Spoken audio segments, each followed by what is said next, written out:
sangat dimuliakan oleh Allah Subhanahu wa taala. Wabil khusus guru kita Ustaz Haji Muhammad Subhanul Hadi. Marilah kita sama-sama panjatkan puji dan syukur kepada Allah Subhanahu wa taala yang telah memberikan rahmat, nikmat serta hidayah kepada kita semua, terutama nikmat iman, nikmat Islam dan nikmat sehat, sehingga pada pagi hari ini kita bisa hadir di tempat ini untuk menjalankan ibadah sholat syukur serta berjamaah dan untuk talabul ilmi.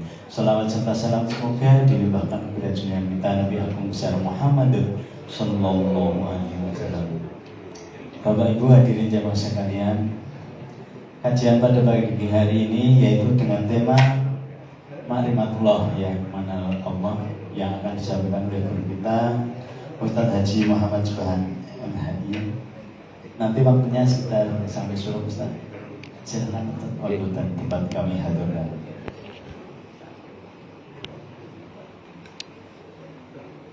Assalamualaikum warahmatullahi wabarakatuh.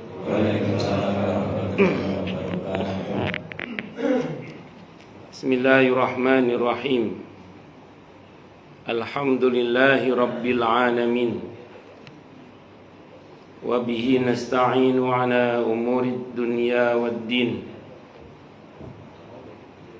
Wassalatu wassalamu ala asyrafil anbiya'i wal mursalin Sayyidina wa habibina wa syafi'ina wa qurrati a'yunina wa maulana Muhammadin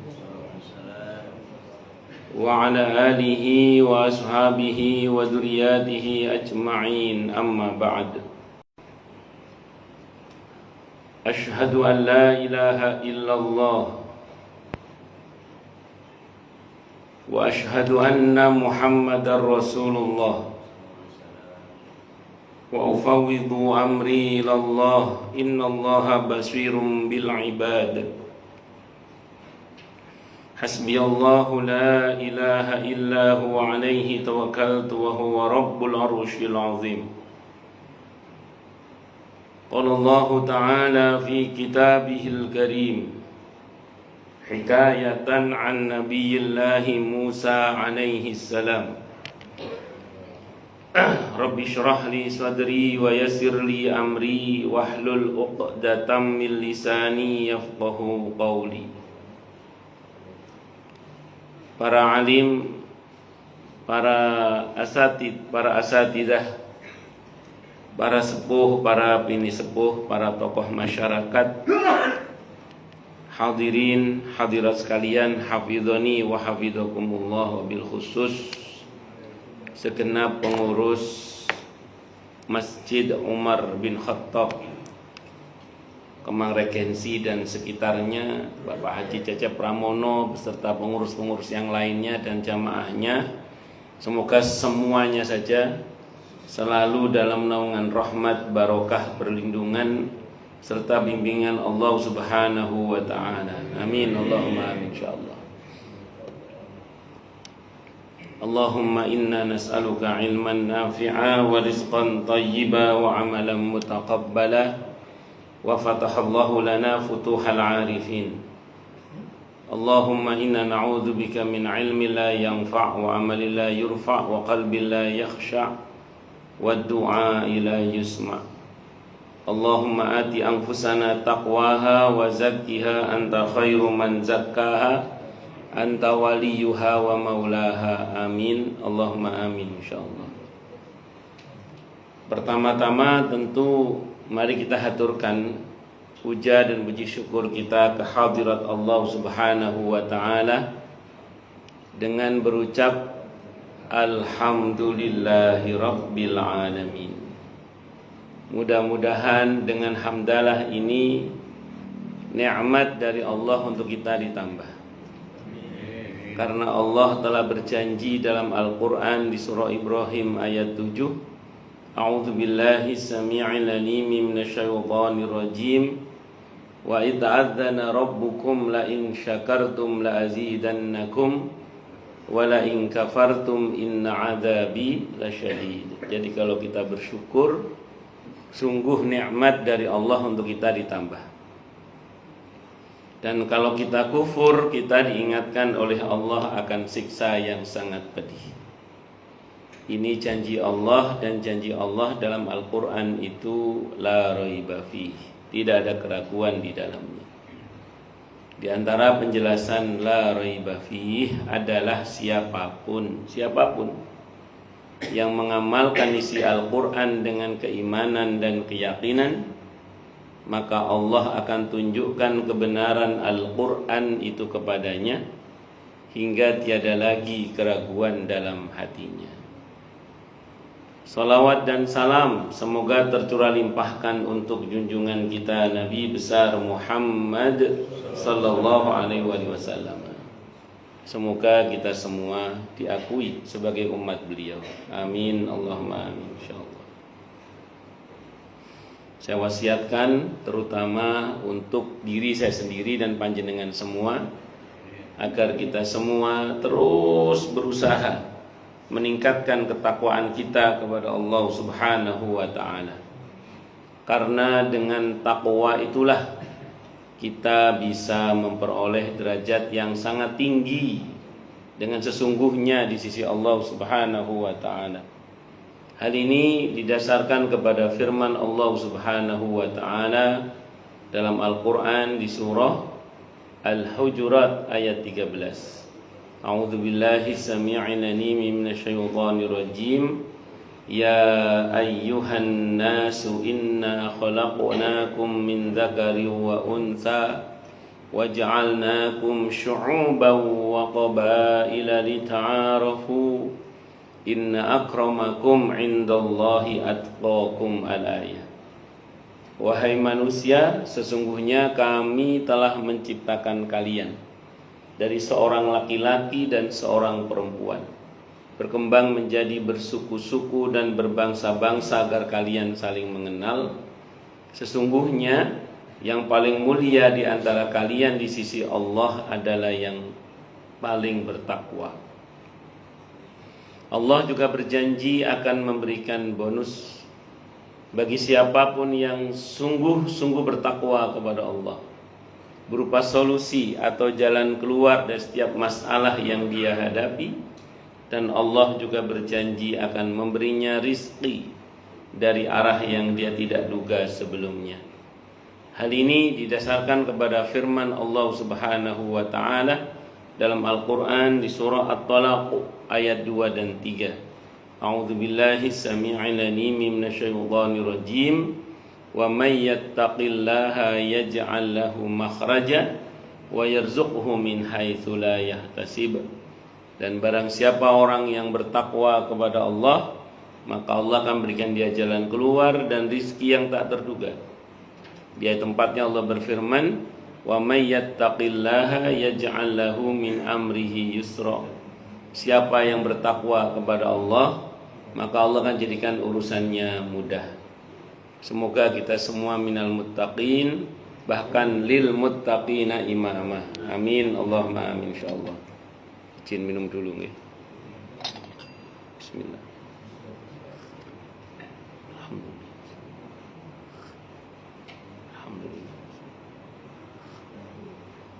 Alhamdulillah. Para jamaah sekalian, hafizani wa hafizakumullah. Nama Allah yang insya Allah akan kita bahas pada subuh kali ini adalah nama Allah Al-Qawiyyu. Al-Qawiyyu secara umum diterjemahkan dengan yang maha kuat. Al-Qawiyyu secara umum diterjemahkan dengan yang maha kuat. Al-Qawiyyu ini berasal dari kata qawiyah, yang berarti keras dan kuat. Jadi Al-Qawiyyu dari kata qawiyah yang berarti keras dan kuat. Dalam Al-Quran kata qawiyyun terulang 11 kali, 9 diantaranya menjadi sifat Allah Subhanahu wa ta'ala. Di dalam Al-Quran di surah Hud, surah ke-11 ayat 66, Allah Subhanahu wa taala berfirman, A'udzu billahi samii'il 'aliim minasyaitonir rajiim. Falamma jaa'a amruna najjaynaa Shalihan walladzina aamanu ma'ahu birahmatin minna wa min khizyi yaumi id inna rabbaka huwal qawiyyul aziz. Maka tatkala datang adab kami selamatkan Saleh, Nabi Saleh maksudnya, beserta orang-orang yang beriman bersama dia dengan rahmat dari kami dan dari kehinaan di hari itu. Sesungguhnya Tuhanmu Allah, Dialah yang maha kuat lagi maha perkasa. Jadi Al-Qawi, sifat Allah Al-Qawi dalam hal ini, dalam ayat ini maksud saya, itu dikaitkan dengan Allah yang kuasa menyelamatkan hamba-hambanya dari adab yang turun dan kehinaan yang turun pada hari di mana Allah menetapkan adab bagi kaumnya Nabi Saleh yang durhaka itu. Maka sesungguhnya kalau kita menggunakan pendekatan ayat ini, yang berkuasa menyelamatkan kita dari aneka adab, siksa, bencana itu sejatinya ya hanya Allah Subhanahu wa ta'ala. Makanya ada rumus la haula wala quwata illa billah. Tidak ada daya dan tidak ada kekuatan kecuali dengan pertolongan Allah. Makanya kalau kita cermati beberapa ayat dalam Al-Quran itu, saya ulang, sejatinya ya hanya Allah saja yang punya kuasa menyelamatkan kita dari adab itu. Tadi Imam subuh membaca surah Ali Imran ayat 185. Itu ada ayat yang menarik yang dibaca oleh Imam tadi, faman zuhziha 'anil nari wa udkhilal jannata faqad faz. Maka siapapun orang yang dijauhkan dari neraka dan dimasukkan ke surga. Nah itu. Kalimatnya begitu. Maka barang siapa yang dijauhkan dari neraka dan dimasukkan ke surga, faqad faz, maka sungguh dia telah beruntung. Itu rupanya nanti di akhirat itu ada beberapa keadaan-keadaan yang menurut teori orang itu masuk neraka sebenarnya gitu. Tapi Allah menyelamatkannya. Ya kalau Allah bertindak menyelamatkan mau apa? Sambil contoh, ini contoh. Ini ada dalam hadis Sahih Muslim. Ada dalam hadis Sahih Muslim. Ada seseorang itu diputus masuk neraka. Dalam keputusannya masuk neraka. Kan ada hisab sebelumnya kan, ada mizan. Keputusannya orang ini masuk neraka, keputusannya. Ini dalam hadis Sahih Muslim au kama qala. Diseweret dia masuk neraka. Diseweret bukan diseret, diseweret. Saking anusnya. Pas mau dilempar ke neraka itu, dia ngomong. Orang ini ngomong.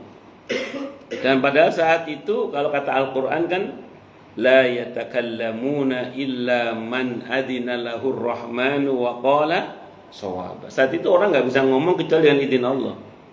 Dia kok bisa ngomong berarti diizinkan oleh Allah bicara dan pasti benar ngomongnya itu. Terus apa kata orang itu? Ya Allah, tidak begini yang kusangkakan tentang dirimu. Jadi mau dilempar ke neraka itu loh. Dia ngomong gitu, ya Allah, tidak begini yang kusangkakan tentang dirimu. Dan Allah bertanya, dan ini tentu Allah Maha tahu. Kalau Allah bertanya ini hanya bahasa administrasi aja. Apa yang kamu sangkakan tentang diriku, kata Allah. Selama ini hamba selalu berprasangka baik tentangmu ya Allah.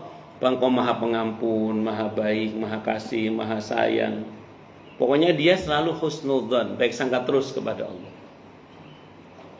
Maka kata Allah, ya sudah, nggak jadi masuk neraka, langsung masuk surga aja. Hadisnya Sahih Muslim itu. Itu barokahnya apa? Husnudzan. Selalu berbaik sangka kepada Allah. Wis menegangkan sekali, sudah mau masuk neraka nggak jadi itu. Kalau Allah berkehendak. Itu diselamatkan oleh Allah melalui amalannya yang disebut dengan husnul dzan. Berbaik sangka selalu kepada Allah Subhanahu wa taala. Makanya Abil Hasan Asyadili rahimahullah itu beliau termasuk yang manhajnya itu manhaj husnudzan sama Allah itu. Abil Hasan Asyadili. Sehingga masyhur dalam banyak riwayat, di antara penjelasan beliau kepada murid-muridnya apa?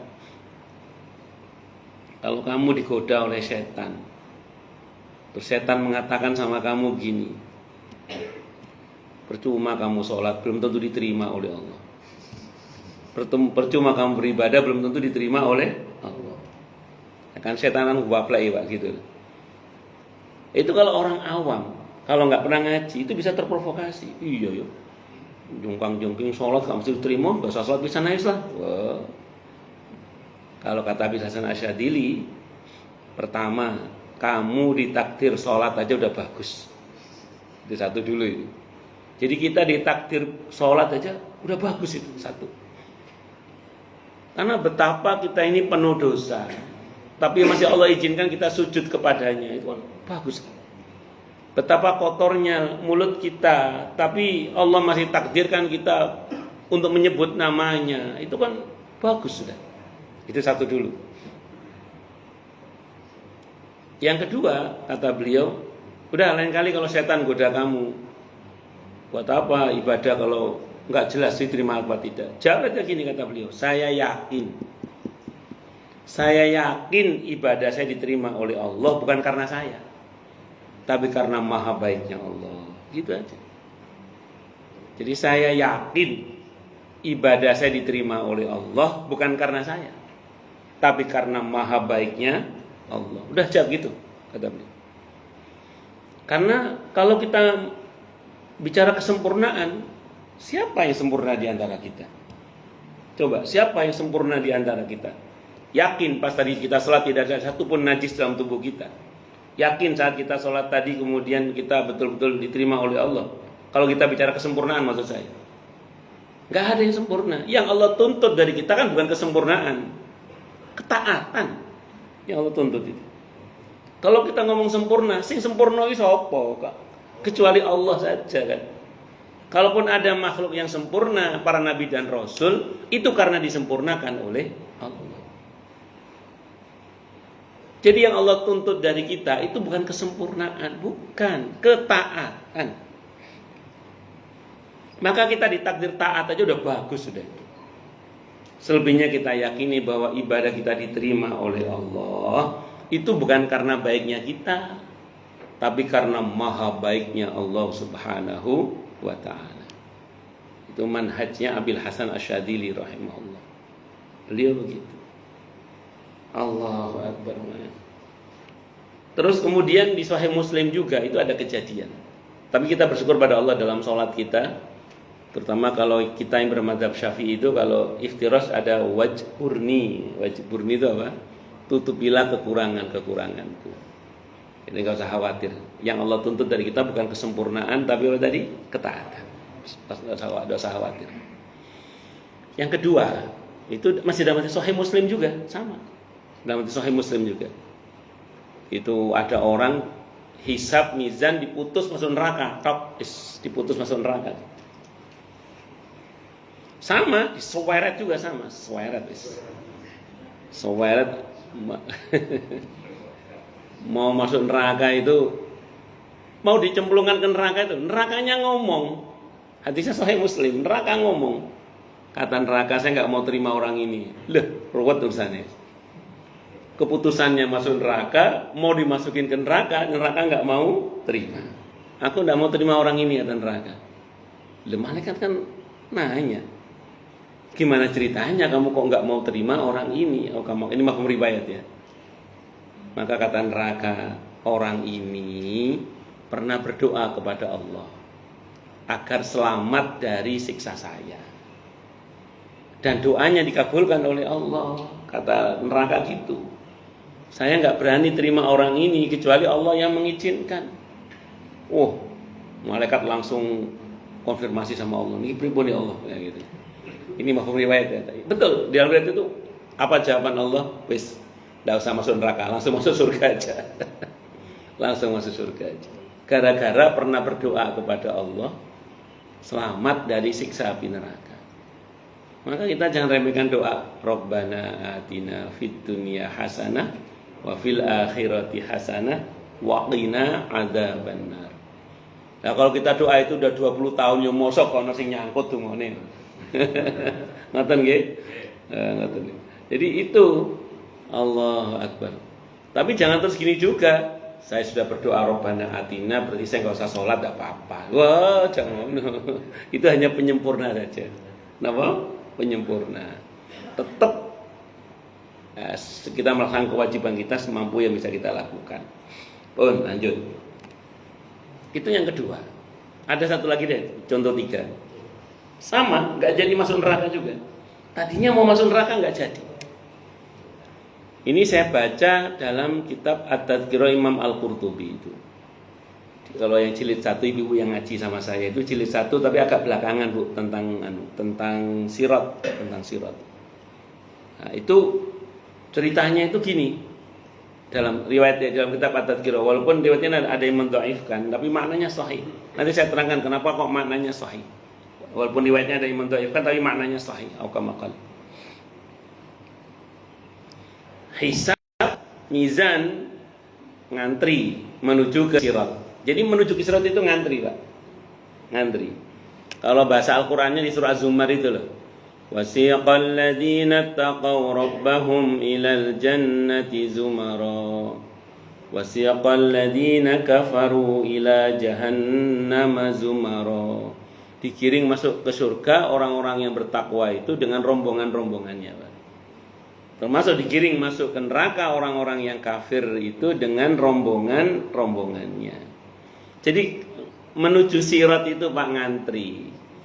Tapi rupanya antrian itu dibagi 2 Pak, antriannya itu. Ada antrian yang ahli surga, ada antrian ahli neraka. Ngoten. Ngantri Pak, bukan ngantri, ngantri, macet Pak soalnya. Ngantri menuju ke sirat itu ada rombongan ahli surga, ada rombongan ahli neraka. Ya Allah, kata menarik dalam riwayat itu dikatakan ketika ngantri itu yang ahli surga ngelihat ada orang di rombongan ahli neraka lagi ngantri. Ternyata yang ngantri itu yang di ahli neraka itu adalah orang yang pernah bantu dia. Jadi ada ahli surga ngantri, ngelihat ada ahli neraka ngantri, yang ternyata ahli neraka yang dimaksud ini adalah orang yang pernah bantu dia di dunia. Maka orang yang di ahli surga ini negur bapak atau ibu yang ngantri di rombongan ahli neraka itu. Pak, Bu, atau siapalah gitu dalam riwayat. Masih kenal saya enggak? Gak mikir kenal, sumpek katanya mabun rokok. Kamu siapa? Katanya. Saya Bu, saya. Nah iya siapa kamu? Yang dulu ibu pernah bantu saya. Kan saya dulu santri penghafal Quran. Kan ibu dulu yang ngasih saya Al-Qurannya, pernah nyumbang Al-Quran di pesantren saya. Saya Bu, saya. Yang dulu ibu bantu pembangunan masjid saya. Saya Bu, saya. Yang dulu ibu bantu dakwah saya. Saya Bu, yang dulu ibu bantu sekolah saya. Saya. Pokoknya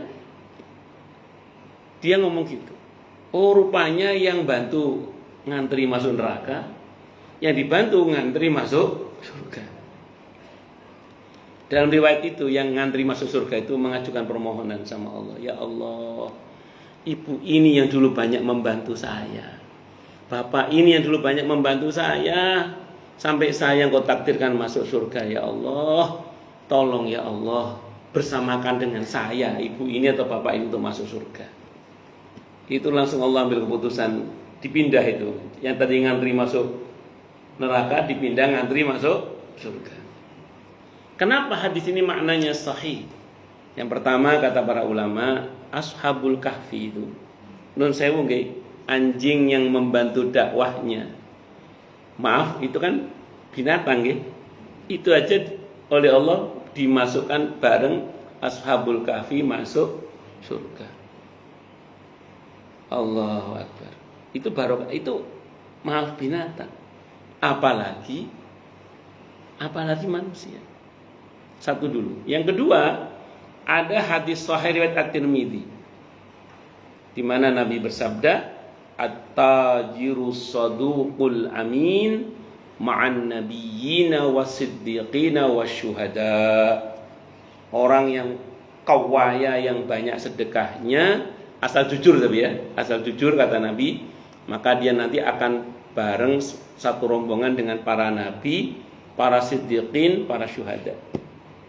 Kenapa kok bareng dengan beliau-beliau? Karena banyak membantu dakwahnya beliau-beliau itu, perjuangannya beliau-beliau itu. Maka menyebarkan kebaikan sebanyak-banyaknya, semampu yang bisa kita lakukan tentunya, itu potensial buat kita nanti bisa satu rombongan dengan orang-orang baik yang kita bantu itu. Ustadz contohnya duit Ustadz, kan tidak semuanya punya duit Ustadz. Nah, emang bantu harus pakai duit. Yang punya duit ya pakai duit, yang nggak punya duit pakai apa yang bisa kita lakukan, termasuk dengan doa. Walaupun hanya dengan apa? Doa. Mau duit ini mau dongo kata apa? Saya sebisa-bisanya, mending jangan tidak peduli gitu loh maksudnya itu. Allahu Akbar. Masjid UBK ada acara bantu. Nah, itu menjadi donaturnya nanti semua potensi kebaikan di sini kalau nanti, dan semoga nanti semua kita masuk surga bareng-bareng ya. Amin. Allahumma amin insyaallah. Allahu Akbar. Lanjut. Nah, itu yang kuasa menyelamatkan kita dari siksa neraka itu hanya Allah Subhanahu wa taala. Kalau di kehidupan dunia ini ada hal-hal yang bisa kita lakukan supaya kita ini selamat dari adab di dunia ini terutama. Kalau tadi kan akhirat. Nah, kalau di dunia ini apa contohnya? Misalnya syukur. Kalau kita bersyukur, kita dijanjikan oleh Allah tidak akan diadab. Ma yaf'alullahu bi'adabikum in syakartum wa amantum.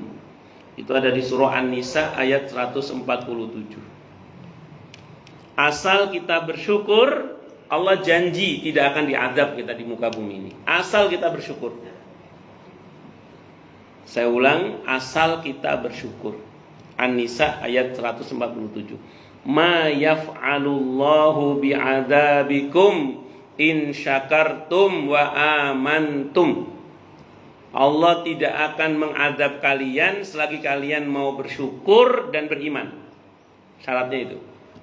Itu janji Allah itu. Maka sesulit, pakai dal ya, sesulit apapun ya, masalah yang kita hadapi, seberat apapun musibah yang kita hadapi, ringankan dengan alhamdulillah, alhamdulillah, alhamdulillah. Apa Ustadz yang kita alhamdulillah kalau kita lagi kena musibah? Kebaikan yang bisa kita ingat. Kalau sedang sakit, jangan ingat sakitnya, ingat sehat selama ini yang terus kita syukuri. Alhamdulillah ya Allah, baru 3 hari flu misalnya. Ya, yang 30 tahun sehat, alhamdulillah. Alhamdulillah ya Allah, lagi ada masalah sedikit ini. Sebelumnya banyak kemudahan yang telah Aku berikan ya Allah, alhamdulillah. Disyukuri banyak.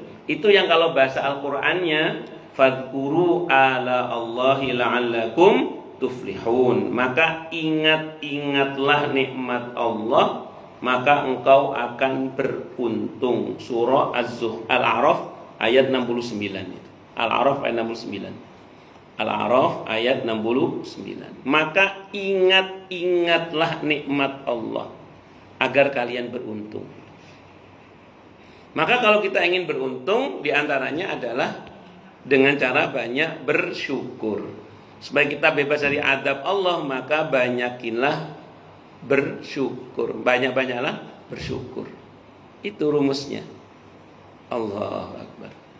Karenanya saya ulang sekali lagi, selama kita selalu bersyukur, selama kita bersyukur, mengingat-ingat nikmat Allah, Allah janji tidak akan diadab.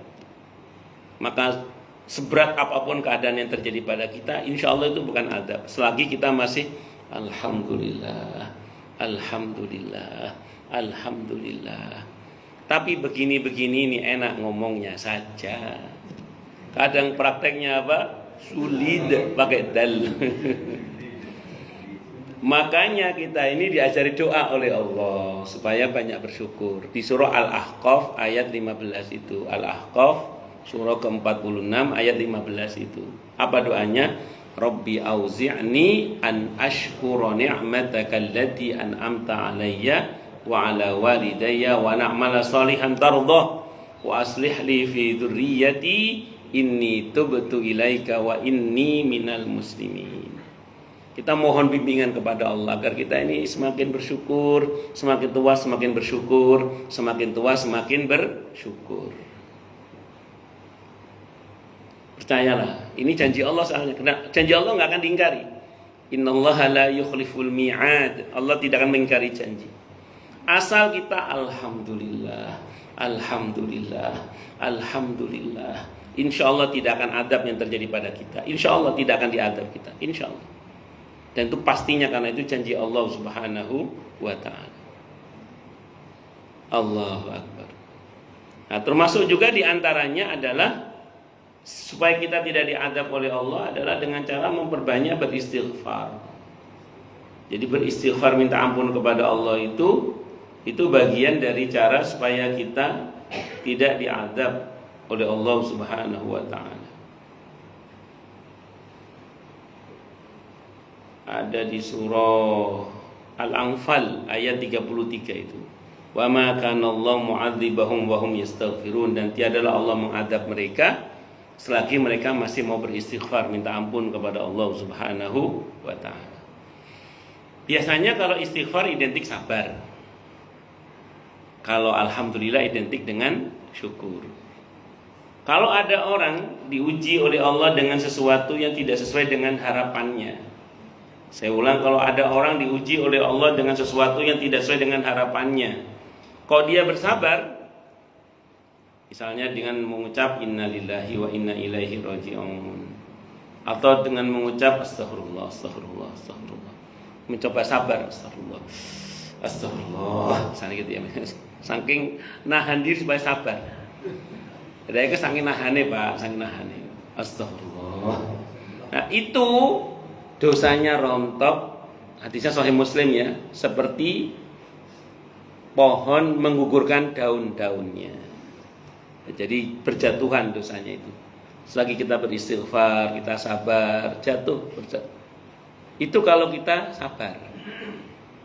Tapi non sewu dapat musibah atau sesuatu yang gak sesuai dengan yang diharapkan, kok bersyukur? Karena dia berusaha melihat sisi baik dari seburuk-buruknya keadaan. Alhamdulillah, alhamdulillah, alhamdulillah. Jadi dia masih bersyukur. Maka hadisnya riwayat Ahmad, hadis qudsi, hadisnya sahih li ghairihi. Ada dalam kumpulan sahih hadis qudsi itu, Allah berfirman bahwa Allah akan mengampuni dosanya seperti bayi yang baru lahir dari rahim ibunya. Coba bayangkan. Jadi kalau istighfar, kalau sabar, rontok seperti daun yang berguguran dari dahannya. Tapi kalau syukur, dapat musibah kok syukur, itu rontok dosanya, diampun dosanya oleh Allah seperti bayi yang baru lahir dari rahim ibunya. Nah, saya ulang, ini enak ngomongnya aja. Kadang prakteknya apa tadi? Sulit pakai dal. Makanya pakai sulit. Nah kalau sanggup luar biasa. Nah, semoga kita termasuk ahli syukur. Amin. Allahumma amin. Nah itu diantaranya ya, supaya kita ini diselamatkan oleh Allah dari azab di dunia ini. Kalau di akhirat tadi saya contohkan tadi, yang di dunia ya diantaranya pegang baik-baik syukur itu. Yang kedua pegang baik-baik istighfar itu. Karena hidup ini antara dua itu. Kalau enggak alhamdulillah ya astagfirullah gitu aja hidup ini. Kan hidup ini kan antara dua itu hidup ini kan. Kalau enggak alhamdulillah napa? Astagfirullah. Alhamdulillah. Kadang ya astagfirullah barangnya. Itu seperti itu. Kadang astagfirullah alhamdulillah itu. Jadi dua-duanya. Allahu Akbar. Tapi kadang orang berproses Ustaz, awalnya astagfirullah, karena kan berat. Pukulan yang pertama itu mesti kan berat. Astagfirullah. Tapi lama-lama mulai menggali hikmah. Nah, mulai menggali hikmah terus apa? Oh iya alhamdulillah. Enggak apa-apa, namanya juga berproses. Al-Hajj. Kita perhatikan surah Al-Hajj, surah ke-22 ayat 74. Allah berfirman, A'udzubillahi samii'il 'aliim minasyaitonir rajim. Ma qadarullaha haqqa qadri. Innallaha laqawiyyun aziz. Mereka tidak mengenal Allah dengan sebenar-benarnya. Sesungguhnya Allah benar-benar maha kuat lagi maha perkasa. Tapi ada yang mengartikan ma qadarullah haqqa qadri itu mereka tidak mengagungkan Allah dengan sebenar-benarnya. Maka sesungguhnya Allah itu maha kuat lagi maha perkasa. Jadi ada sebagian orang itu seolah-olah dia beribadah kepada Allah, mengagungkan Allah, tapi mereka tidak sungguh-sungguh, dan Allah maha tahu siapa yang datang kepadanya dengan kesungguhan dan siapa yang datang kepadanya dengan pura-pura, itu Allah maha tahu. Tapi semua itu nggak ngaruh kepada Allah. Kenapa? Karena Allah itu maha. Makanya rumusnya sederhana aja. Semua kebaikan yang kita lakukan itu jangan pernah kita berpikir bahwa kita berjasa kepada Allah. Enggak. Semua kebaikan yang kita lakukan itu manfaatnya kembali pada diri kita sendiri. Itu rumus itu. Dan jangan pernah GR bahwa kalau orang itu berbuat jahat kepada Allah terus merugikan Allah. Enggak. Semua kejahatan itu kembali pada dirinya sendiri. Kalau bahasa Al-Qur'annya, "Faman ya'mal mithqala dzarratin khairan yarah, wa may ya'mal mithqala dzarratin syarran yarah." Sekecil apapun kebaikan yang kita lakukan, kita akan melihat manfaatnya untuk diri kita. Dan seburuk apapun, sekecil apapun keburukan yang kita lakukan, akibatnya akan kita rasakan kalau nggak tobat. Semua kembali ke kita. Makanya ini yang sering saya sampaikan ya, pernyataan Sayyidina Ali bin Abi Thalib radhiyallahu anhu. Beliau mengatakan, pernyataan beliau dikutip oleh Abil Hasan Asy'ari, dikutip oleh Abu Lais As-Samarqandi rahimahullah dalam kitabnya Tambihul Ghafilin itu. Apa kata beliau? Ma ahsantu ila ahadin wa ma asa'tu ilaihi. Li'anna Allah yaqul man 'amila salihan falinafsi wa man asa'a fa 'alaiha. Kata beliau, in ahsantu ila ahadin faqad ahsantu ila nafsi wa in asa'tu ila ahadin faqad asa'tu ila nafsi.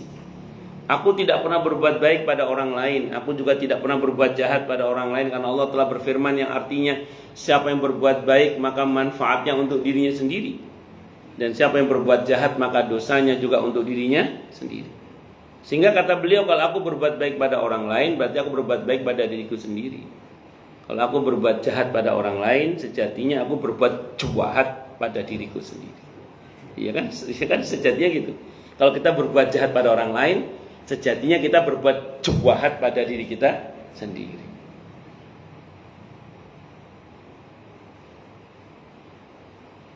Jadi ada orang minum racun berharap orang lain mati gitu. Ini gimana ini?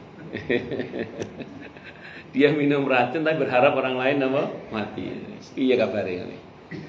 Ya, jadi orang kelihatannya jadi berbuat jahat sama orang lain, tapi sebenarnya dia sedang berbuat jahat pada dirinya sendiri. Makanya para pendurhaka itu Allah bilang kepadanya dengan istilah apa? Mereka mendolimi diri mereka sendiri. Wa ma zalamuna walakin kanu anfusahum yadzlimun. Mereka tidak mendolimi kami, justru mereka mendolimi diri mereka sendiri. Wa ma zalamahumullah walakin kanu anfusahum yadzlimun. Allah tidak pernah mendolimi mereka. Mereka yang zalim pada diri mereka sendiri. Dan Allah janji dalam Al-Qur'an di surah yang sama tadi itu, di ayat sama, ujungnya apa? Wa ma rabbuka bidzallamil lil abid. Dan tiadalah Tuhanmu Allah itu berbuat aniaya kepada hamba-hamba. Allah enggak mungkin zalim kepada hamba. Yang ada adalah hamba itu zalim pada dirinya sendiri. Makanya kita ini jangan pernah merasa berjasa kepada Allah, karena semua kebaikan yang terjadi pada kita itu hakikatnya anugerah dari Allah, dan itu manfaatnya untuk diri kita sendiri. Dan kalau kita durhaka kepada Allah, yang rugi siapa? Ya kita sendiri. Allahu Akbar. Maka sama Allah itu jangan motong. Motong apa? patah hati itu loh. Iya. Ngambek, jangan ngambek kalau sama Allah. Percuma. Nah, kalau sama Allah nurut aja. Nggih ya Allah. Karena kebaikannya akan kembali pada diri kita sendiri. Kita cermati lagi firman Allah dalam Al-Quran di surah Al-Anfal, surah ke-8 ayat 52. Kadabi ali fir'auna walladzina min qablihim kafaru bi ayatillahi fa akhadahumullahu bidzunubihim innallaha qawiyyun syadidul iqab.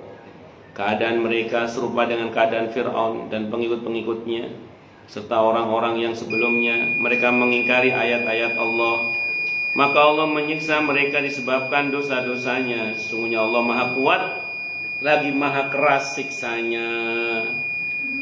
Ayat ini menjelaskan tentang, kalau kita rujuk pada ayat-ayat yang lain ya, sebelum kamu itu loh, kalau bahasa kita ini, orang-orang yang lebih kuat daripada kamu itu bawahnya.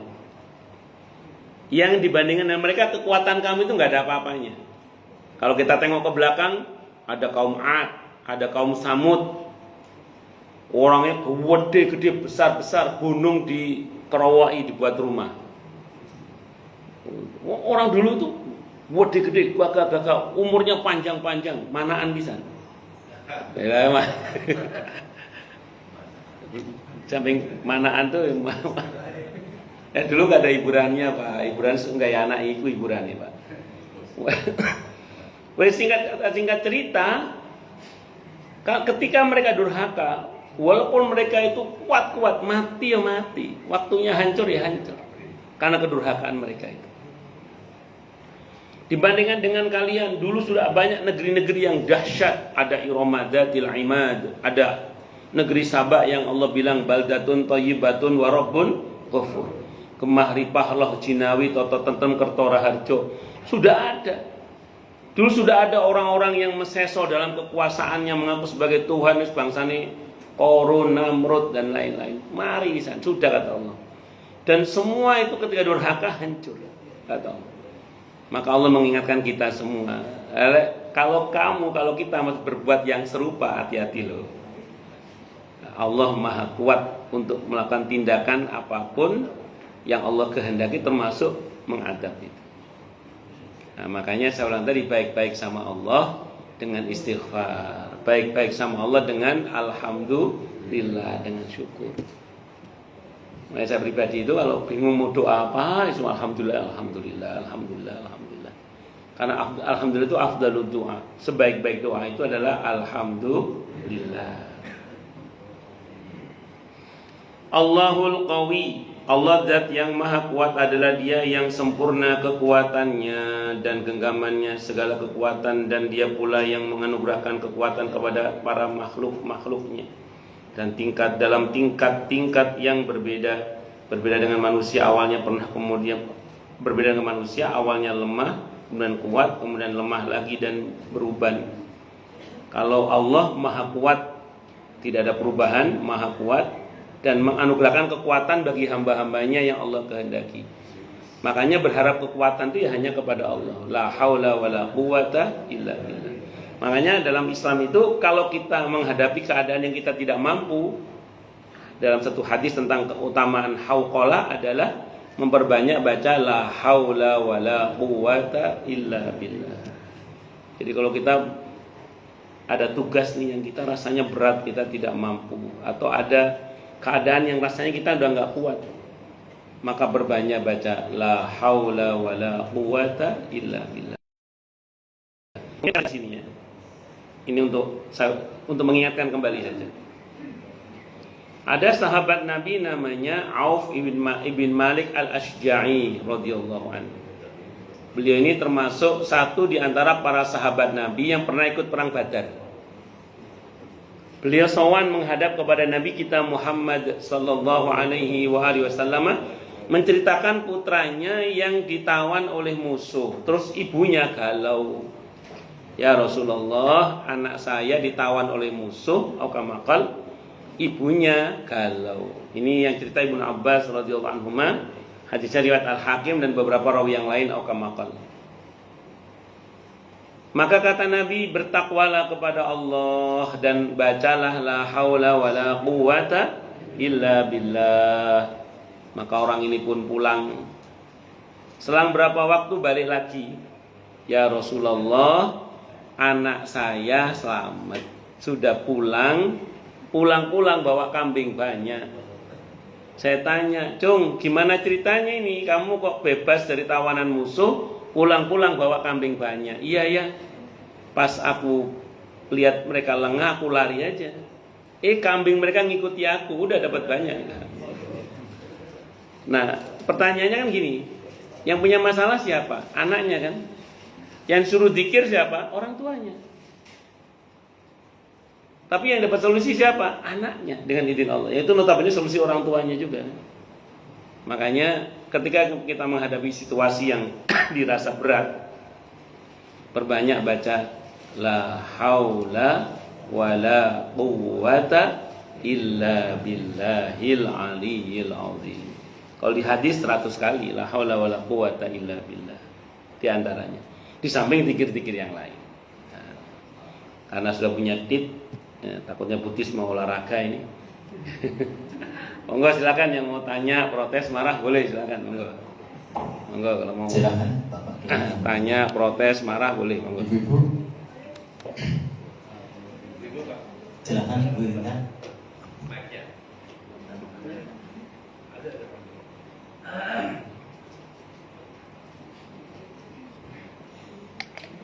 Bismillahirrahmanirrahim. Assalamualaikum warahmatullahi wabarakatuh. Waalaikumsalam warahmatullahi wabarakatuh. Apa kabar Pak Ustaz? Baik Bu, alhamdulillah, masya Allah, barakallah fiyya, barakallah fiyya, barakallah fikum. Nggih. Pak Ustaz, ada orang ahli ibadah, rajin sholat, banyak juga makmur, tetapi dia masuk neraka. Usut punya usut, lisan dan hatinya itu tidak terjaga. Karena manusia itu terbatas ya Pak Ustadz, ruang maafnya dibanding dengan Allah.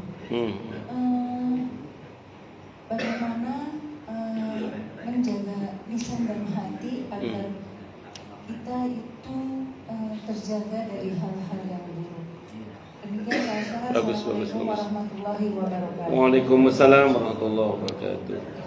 Ya, hifdzul lisan itu sangat penting memang.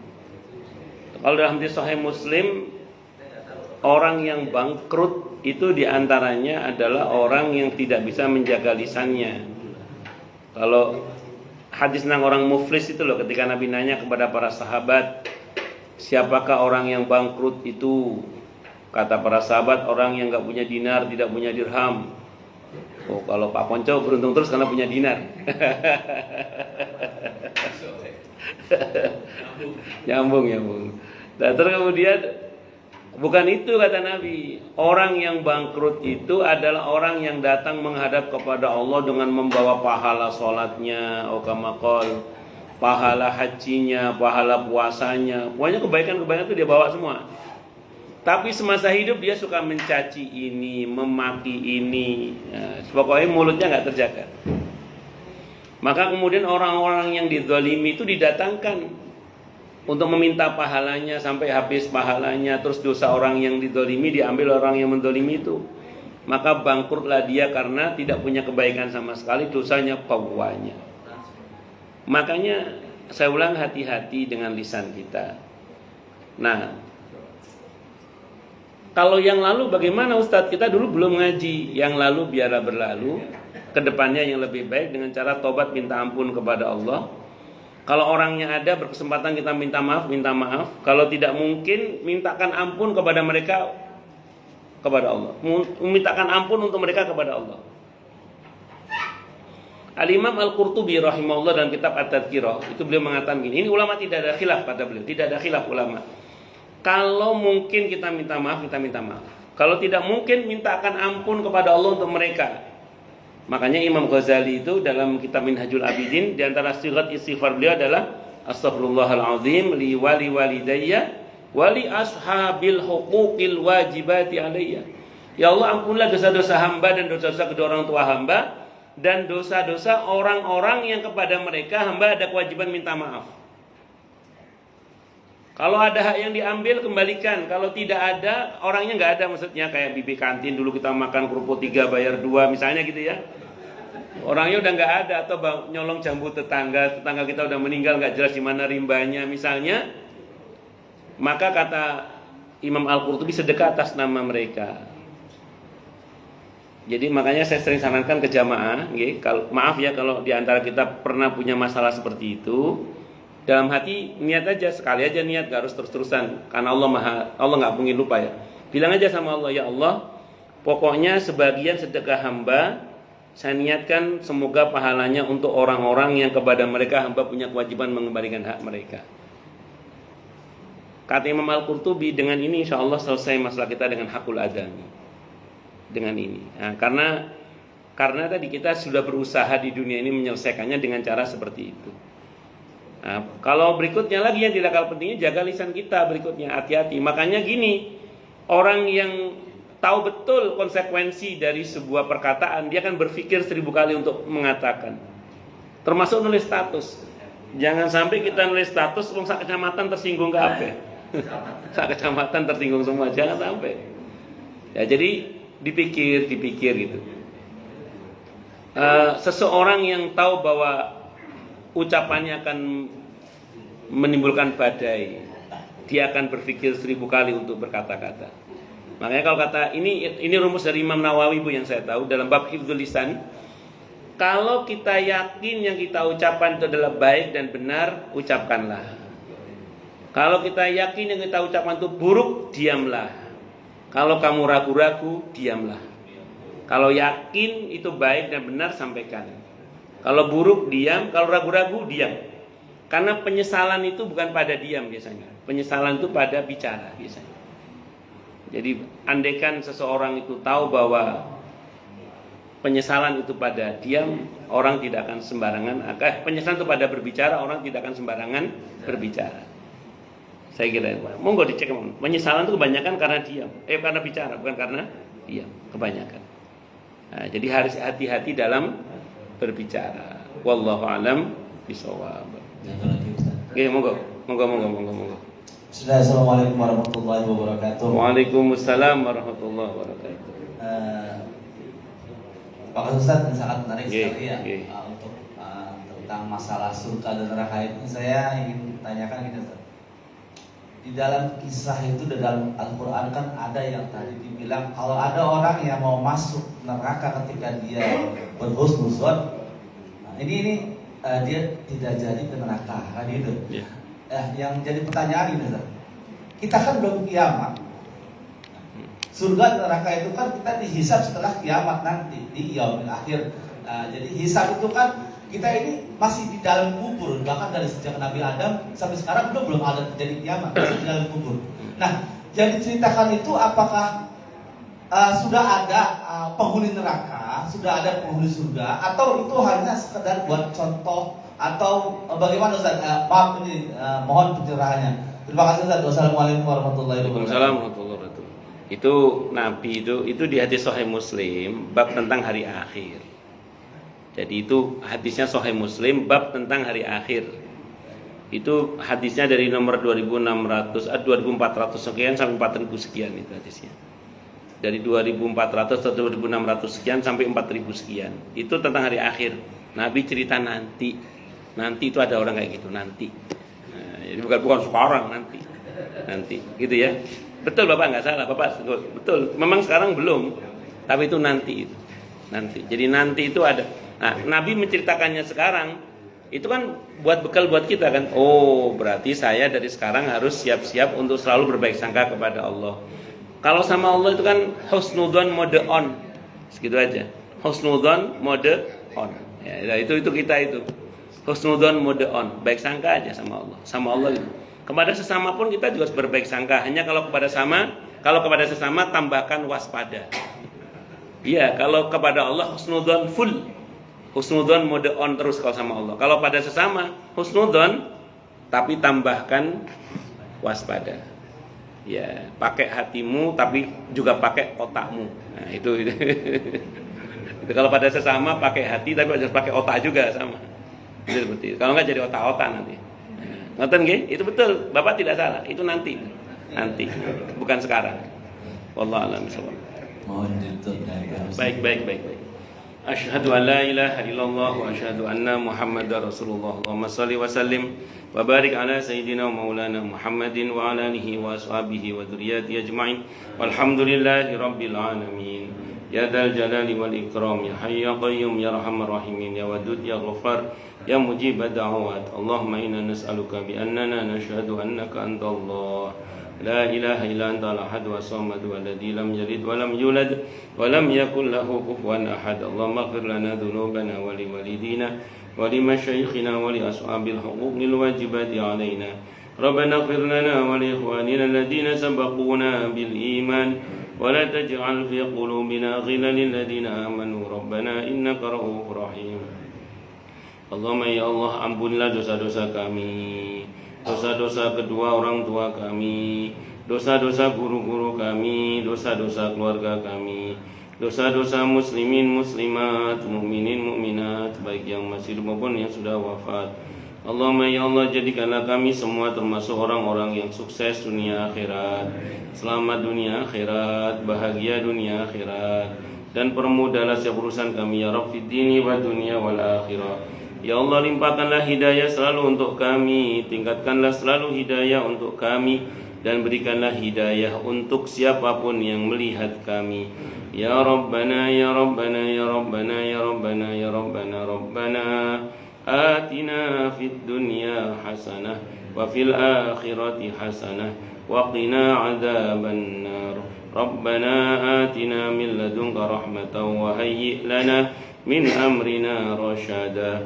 Rabbana la tu'akhidna in nasina aw akhtana. Rabbana wa la tahmil 'alaina isran kama hamaltahu 'alal ladzina min qablina. Rabbana wa la tuhammilna ma la taqata lana bih. Wa'fu 'anna waghfir lana warhamna. Anta maulana fansurna 'alal qaumil kafirin. Rabbana la tuzigh qulubana ba'da idh hadaitana wa hab lana min ladunka rahmah innaka antal wahhab. Rabbana hab lana min azwajina wa dhurriyyatina qurrata a'yun waj'alna lil muttaqina imama. Allahumma khtim lana bi khatimatis sa'adah waj'alna minal ladzina lahumul husna wa ziyadah. Sallallahu ala sayyidina Muhammadin nabiyil ummah wa kashifil ghummah wa ala alihi wa ashabihi wa baraka wa sallam.